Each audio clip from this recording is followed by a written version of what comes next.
બરોડા ડેરીની આગામી 18મી માર્ચે યોજાનારી ચૂંટણી માટેની પ્રક્રિયા શરૂ કરવામાં આવી છે। ત્યારે આજે ચૂંટણી અધિકારીએ સ્ક્રુટી કરી 55 ઉમેદવારોમાંથી 30 ઉમેદવારોના ઉમેદવારી ફોર્મ મંજૂર થયા છે। બરોડા ડેરીની ચૂંટણી પિક્ચર ક્લિયર છે। 55 ઉમેદવારો દ્વારા ફોર્મ ભરવામાં આવ્યા હતા, જેમાંથી આજે ફોર્મ ચકાસણી બાદ દિનેશ પટેલ ઉર્ફે સિનેમામાં બિહારી છે। બસ દૂધ ઉત્પાદકોના હૈયે અમે વસેલા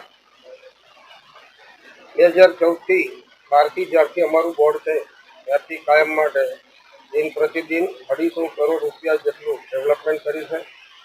રૂપિયાનું દેવું થવા દીધું નથી। તેમજ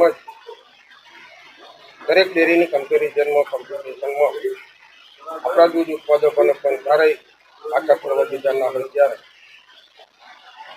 6 ઉમેદવારો આજે બિનહરીફ થયા છે। બાકીના 7 મિત્રો ચૂંટણી લડતા હોય ત્યારે બધાને પ્રભુ સાચી શક્તિ આપશે અને સારું પરિણામ મળશે।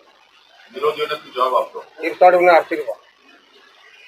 હવે આટલી બેઠકોની જવાબદારી પણ એટલી બધી છે।